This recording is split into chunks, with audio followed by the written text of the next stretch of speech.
nombre es Frida Berenice Hernández Ojeda, soy profesora doctoranda de Estudios Feministas y de Género en la Universidad Complutense de Madrid y también soy profesora de Ciencias Políticas en la Universidad Autónoma de Guerrero. La ponencia de hoy es la ultraderecha contra los derechos de las mujeres. Los partidos y movimientos de ultraderecha se refuerzan con la ideología neoliberal que dicta cómo debe ordenarse el mundo, ponderando la no intervención del Estado sobre el mercado al considerar su autorregulación, aparte de justa, indispensable. Suelen justificar la desigualdad actual, negando la acumulación histórica de la misma, así como su carácter sistémico y sistemático. Incluso suelen asegurar que muchas desigualdades ya han sido superadas y cuando reconocen la persistencia de alguna porque sus dimensiones hacen imposible negarla, la justifican con el mito de la meritocracia, de exclusivamente ser obra del esfuerzo individual. Estas creencias subyugan relaciones entre estados, instituciones, pero también entre personas. Justifican desigualdades geopolíticas y económicas a través de dicotomías que les permiten conservar privilegios y reproducen supremacismo, como la dicotomía norte-sur, que busca naturalizar la colonialidad para así garantizar procesos de explotación de recursos naturales y dominación económica, geopolítica y étnica. De ahí que en la actualidad se discuta no solo el nombre de los continentes anteriormente colonizados, sino las nociones geográficas impuestas por estos, como precisamente la de norte-sur. Ligado a esta se encuentra la dicotomía nacionales-extranjeros, intrínseca al racismo. El nacionalismo se fundamenta en la idea de una nación homogénea, a pesar de que los países son resultado de imposiciones territoriales y políticas que albergan diferentes naciones, como el caso de Abya Yala o América Latina, en donde se impuso la creencia supremacista de que los pueblos civilizados son los sedentarios o eran los sedentarios, desconociendo las dinámicas nómadas de los pueblos originarios y dejando a más de una nación divididas por territorios. El nacionalismo obliga entonces a adoptar una identidad nacional homogénea y ello fomenta a su vez la discriminación de quienes no reproduzcan dicha identidad, que en lugares como España o Argentina está ligada además al color de piel. La dicotomía entre pobres y ricos también suele ser usada para conservar privilegios en lugar de cuestionarlos, pues justifican la persistencia de dicha desigualdad económica en el mito del esfuerzo individual. Bajo esta lógica, los ricos son superiores a los pobres porque se han esforzado mucho más. Así, los pobres no solo son pobres, sino además flojos, mientras los ricos dejan de cuestionar de dónde proviene su riqueza y a costa de quiénes o qué, como la economía de Estados Unidos, dependiente en sus inicios de la esclavitud y en la actualidad de la persistencia de conflictos armados alrededor del mundo.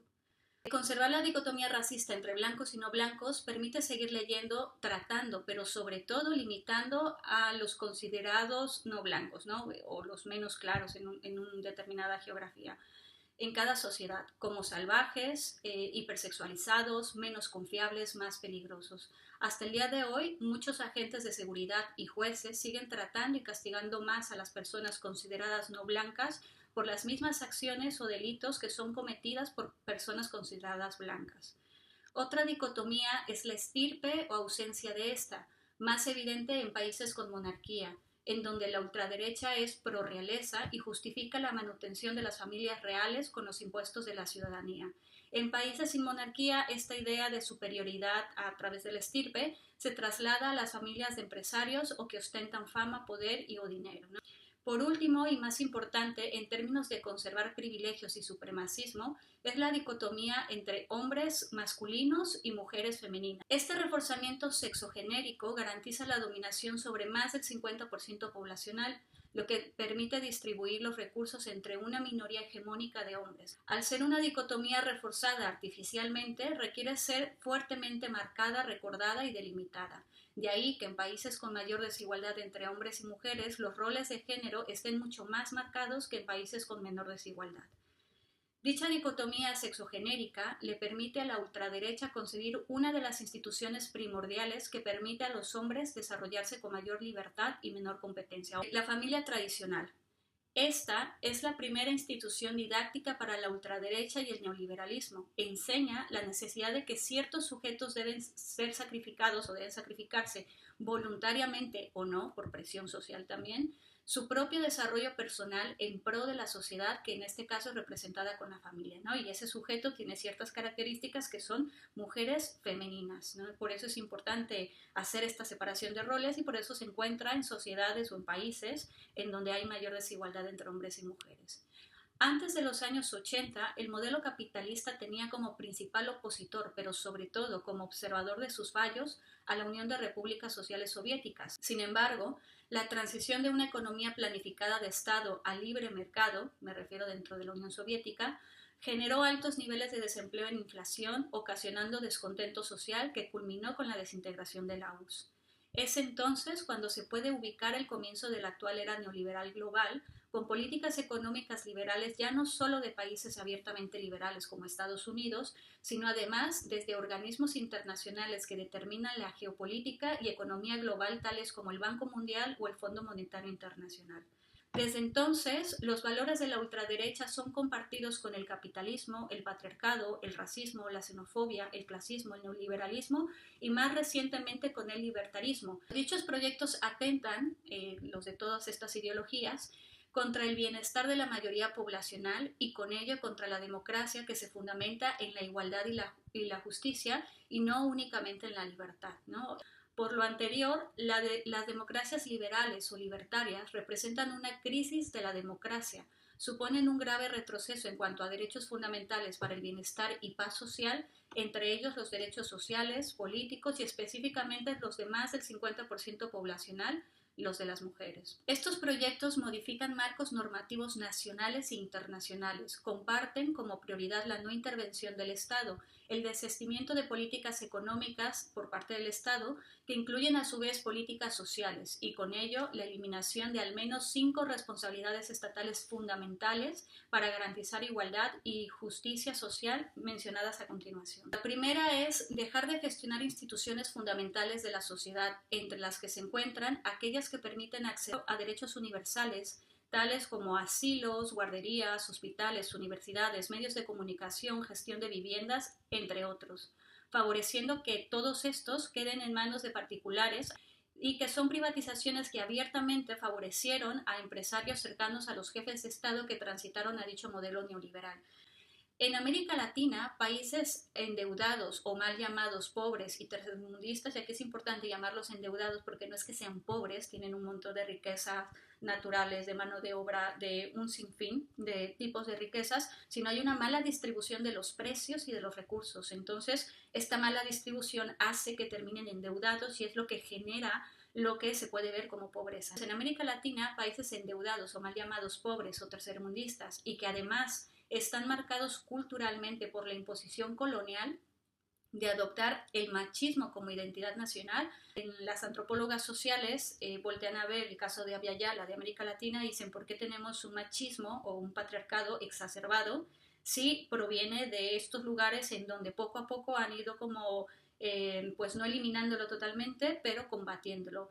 Y una explicación que dan algunas antropólogas sociales es que cuando llegaron los colonizadores vieron en Abya Yala la oportunidad de verlo como una hoja en blanco y de ser ellos los que impusieran aquellos valores que querían que quedaran bien claros. Entonces se mezclaron los patriarcados o el machismo preexistente antes de la colonización con la que traían los colonizadores, pero que los colonizadores se encargaron de exacerbar para que quedara todavía más claro, generándose un hipermachismo que aparte, de manera muy cruel, se ha vendido como la identidad del latinoamericano, ¿no? Entonces, ¿qué pasa? Que en estos países endeudados y que aparte con esta identidad nacional machista, cuando hay recortes por parte del Estado, la consecuencia de estos recortes en servicios estatales recae sobre las mujeres, sin que exista remuneración económica alguna, dificultando enormemente por poder desarrollarse personalmente en igualdad de condiciones, ¿no? Antes de atender sus necesidades o a la par de ir atendiendo sus propias necesidades, las mujeres tienen que resolver el cuidado de personas mayores, infancias, enfermos y cualquier otro servicio social que el Estado recorte. Lo anterior genera desigualdad no solo entre hombres y mujeres al interior de cada país, sino también entre mujeres de otros países que aún cuentan con servicios sociales estatales o incluso con las mujeres de su mismo país con mejor poder adquisitivo que pueden contratar a terceras personas para dichas tareas, ¿no? Se agranda la desigualdad.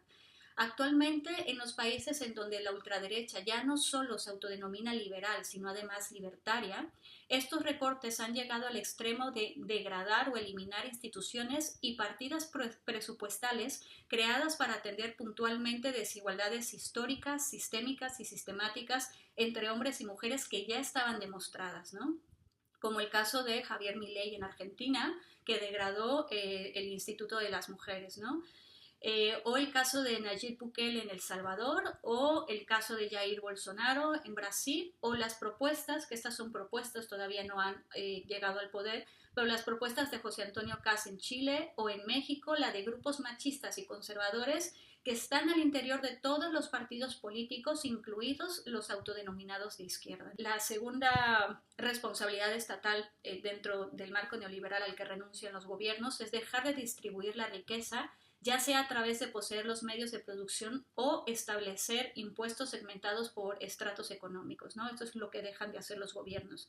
Si el Estado ostenta los medios de producción, la empleabilidad, las prestaciones laborales como bajas por embarazo, enfermedades o jubilación, entre otras, además de ser responsabilidad estatal, están en manos del Estado directamente, lo que permite que sea más fácil ejecutar principios de igualdad y justicia social como criterios de no discriminación. Por ejemplo, durante 1918 a 1970 en la Unión Soviética, las mujeres tenían garantizado empleo con la misma paga que los hombres. Desde 1918 tenían garantizada las mujeres baja por maternidad entre 2 a 6 meses y en 1970 esta baja aumentó a 1 año y medio. Y desde 1922 las mujeres en la URSS ocuparon los primeros cargos diplomáticos importantes. En contraparte, cuando los medios de producción y otras instituciones se privatizan, por la vía de los hechos, prestaciones y derechos laborales se han ido perdiendo, ya sea de manera formal o en la práctica, aumentando la desigualdad material entre hombres y mujeres, pues si bien en muchos países está prohibido por ley discriminar por sexo, es una práctica recurrente. El número 3, la tercera responsabilidad que dejan los gobiernos en los contextos neoliberales. Dejar de aplicar acciones afirmativas diseñadas para resarcir desigualdades estructurales, históricas, sistémicas y sistemáticas, ¿no? Sobre todo entre hombres y mujeres, pues estas ideologías basadas en ideas individualistas no reconocen contextos materiales históricos diferenciados. Por el contrario, se fundamentan en la idea de una meritocracia considerando que todas y todos partimos más o menos de la misma condición y las mismas situaciones. Esto va de la mano con la noción patriarcal de que si las mujeres no han podido alcanzar la igualdad material con los hombres es porque son menos capaces o trabajan menos, ¿no? Esta idea de que no nos esforzamos lo suficiente o no somos capaces busca negar la existencia del patriarcado o fomentar la idea de que ha sido superado con creces, llegando incluso a enunciar que vivimos en un matriarcado donde las mujeres tienen privilegios. Como señala Nuria Varela, quien escribió Feminismo para principiantes, una de las herramientas más eficaces del patriarcado y la ultraderecha para desactivar la lucha feminista es hacernos creer que hagamos lo que hagamos no vamos a poder revertir el patriarcado, o en contraparte que ya no es necesario pues ya hemos alcanzado la igualdad o incluso hemos superado, y ambos discursos operan al mismo tiempo para diferentes tipos de personas y en detrimento de los derechos fundamentales de las mujeres. La cuarta responsabilidad que dejan los estados en contextos neoliberales, no generar pensamiento crítico o conciencia desde el Estado. Dejar de diversificar contenidos culturales y directamente prohibir cualquier clase de conciencia social, llámese de clase, feminista, antirracista, anticolonial o la que sea, a través de las instituciones del Estado, para así conservar valores tradicionales y liberales, incluso si eso deriva en desigualdades graves e injusticia social. De ahí su interés del neoliberalismo y la ultraderecha en privatizar la educación y los medios de comunicación. Mientras prohíben al Estado educar en igualdad y justicia, la ultraderecha difunde discursos con valores conservadores, misóginos y clasistas, entre otros, presentados como libertad de expresión, acusando de autoritarismo intervenciones ya no solo del Estado, sino de cualquier grupo poblacional o persona que señale el supremacismo y sus peligros en dichos discursos. Discursos que hoy son políticas gubernamentales, como las migratorias de carácter racista, xenófobo, pero sobre todo aporafóbico. México ahora mismo se está convirtiendo pues en un territorio de contención de migración, ¿no? Que depende, así como España es el cinto de contención de la migración de África a Europa, pues México se está convirtiendo en el cinto de contención de la migración de América Latina hacia Estados Unidos, ¿no? Se materializa en retrocesos graves a los derechos de las mujeres, como la eliminación de la educación sexual en los colegios o las crecientes dificultades para acceder al aborto en Estados Unidos, ¿no? Entonces, no es solamente un discurso, ya se está materializando en políticas que ya se están implementando hoy, incluso por gobiernos que se enuncian de izquierda. Bueno, dichos discursos se materializan también en resistencias a acciones afirmativas en detrimento de las mujeres, poblaciones minoritarias y vulnerabilizadas, como las cuotas de género y de la población LGBT. La ultraderecha, en coalición con el patriarcado, ha hecho todo lo posible para que estos espacios políticos, me refiero a las cuotas de género y las cuotas de la población LGBT, sigan siendo ocupados por la minoría hegemónica de hombres y garantizar su sobrerepresentación histórica en espacios políticos formales, ¿no? Ya sea a través de presentar a hombres que no son mujeres trans, que de la noche a la mañana los presentan como mujeres trans, ¿no? Para ir por esos espacios que se acaban de abrir como acciones afirmativas, ¿no? Entonces hay muchas coaliciones que aparentemente son progresistas y que utilizan todas estas herramientas o que se resisten a estas acciones afirmativas tratando de hacer artimañas para poder acceder a estos espacios políticos que poco a poco se han ido abriendo para mujeres y para población LGBT. Bueno, a la par obligan a minorías históricamente vulnerabilizadas como pueblos originarios y personas afrodescendientes a competir por cuotas de representación política y recursos estatales destinados de manera conjunta para ambos y ser aumentados. Es decir, cuando los pueblos originarios, al menos de México, consiguen que se dé una partida presupuestal y unos espacios políticos, posteriormente los afrodescendientes se enuncian y en lugar de hacer una nueva partida para ellos, pues dicen, ya está ahí la de pueblos originarios, esa misma compártala. 5. De las obligaciones que dejan los gobiernos en contextos neoliberales. Bueno, dejar de neoliberales de ultraderecha, que van de la mano. 5. Dejar de regular el mercado, sobre todo dejar de establecer límites éticos, porque no les basta con privatizar o no cobrar más impuestos a los empresarios o a quienes sustenten los medios de producción, sino que además pretenden, sobre todo, eliminar límites sobre aquello que pueda ser comercializado, llámese extractivismo, armamento, vientres de alquiler y prostitución, ¿no? Y en la prostitución me voy a detener porque es la institución constitutiva del patriarcado convertida neoliberalmente en metacomercio, ¿no? Ahora voy a explicar por qué. La cual afecta de manera más directa y masiva a niñas y mujeres en todo el mundo. Está incentivada desde organismos internacionales quienes continúan fortaleciendo su carácter más capitalista de la prostitución. Antes de la Unión Soviética, de la caída de la Unión Soviética, la prostitución era practicada predominantemente por mujeres locales en pequeños burdeles y gestionados en su mayoría por mujeres. A partir de 1980 se convirtió en una industria manejada por hombres, redes internacionales vinculadas al crimen organizado, y deslocaliza a las mujeres. ¿Qué quiere decir deslocalizar a las mujeres? Pues que las lleva a otros lugares con la intención o el objetivo de vulnerabilizarlas aún más y pagarles aún menos mientras soportan condiciones cada vez más abusivas, lo que implica además una forma de colonialismo sexual.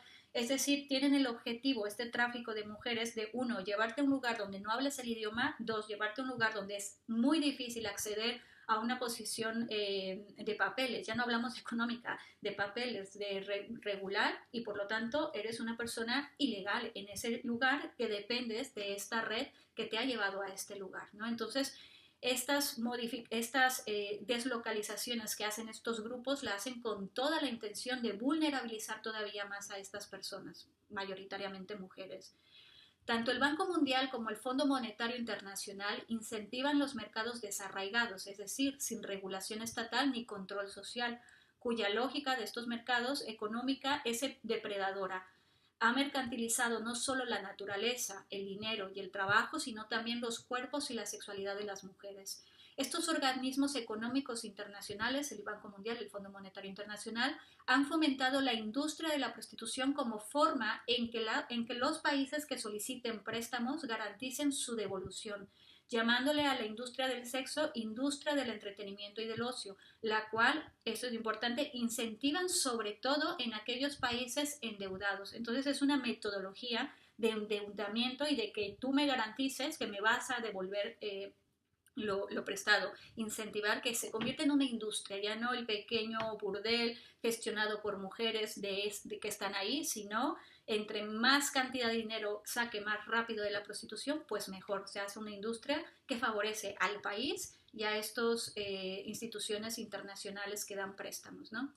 Los países que se prestan a ello modifican sus marcos normativos sobre prostitución reconociéndola como trabajo, lo que en automático les permite maquillar cifras de desempleo entre mujeres y así mejorar sus indicadores de desigualdad entre hombres y mujeres, todo ello sin invertir significativamente en mejorar la condición de mujeres en situación de prostitución o de las mujeres en general, porque esto se maquilla automáticamente, ¿no?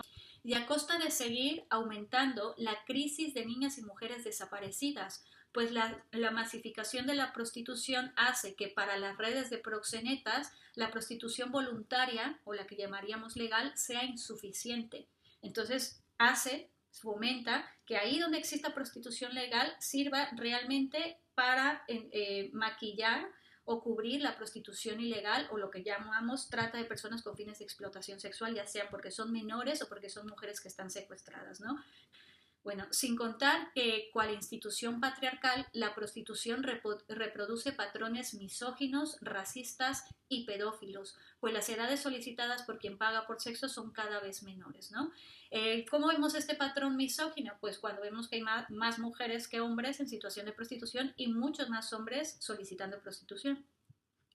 Como no se puede ocultar el carácter patriarcal, racista y pedófilo de la prostitución, aparece el discurso de que es una forma de empoderamiento, uno exclusivo para las mujeres y sobre todo para las más vulnerabilizadas, presentándolo como un trabajo como cualquier otro, aunque esté ampliamente demostrado ya, incluso por la Organización Mundial de la Salud, entre otras organizaciones, Médicos Sin Fronteras y otras organizaciones que atienden a población, presentándolo como trabajo como cualquier otro, aunque esté ampliamente demostrado que las implicaciones psicoemocionales, económicas y de salud física son inmensamente peores a otros tipos de explotación laboral.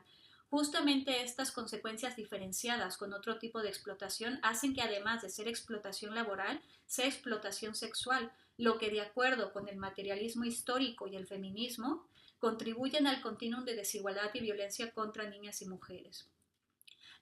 El naturalizar la prostitución y presentarla como libertad sexual, sin tener en cuenta las condiciones preexistentes de desigualdad y de justicia entre hombres y de injusticia entre hombres y mujeres, pone de manifiesto cómo los discursos de la ultraderecha neoliberal han logrado permear incluso entre personas de izquierda, quienes han comprado este discurso patriarcal y de libre mercado, asegurando que es un trabajo como cualquier otro, que lo único que se explota es otra zona diferente del cuerpo y que ello no tiene repercusiones diferentes a explotar, por ejemplo, el cerebro, negando las repercusiones diferenciadas, pero sobre todo asumiendo que niñas y mujeres parten de situaciones más o menos iguales a los hombres, que es otra forma de negar la existencia del patriarcado.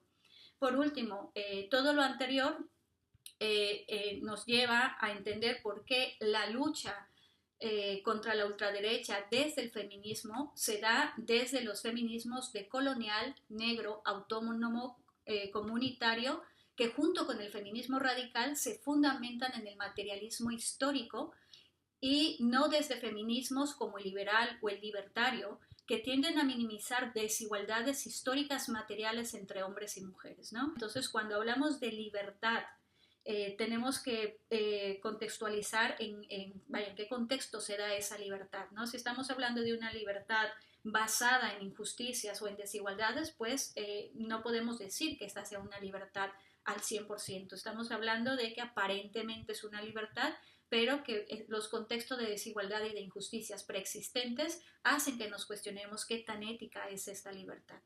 Y bueno, eso sería todo por mi parte. La grabación justamente la estoy haciendo por si surge algún problema de comunicación y no puedo conectarme para estar con ustedes. Sin embargo, aunque no me conecte audiovisualmente, estaré en el momento de preguntas y respuestas para ver si al menos por escrito puedo contestar alguna que vaya surgiendo. Muchas gracias.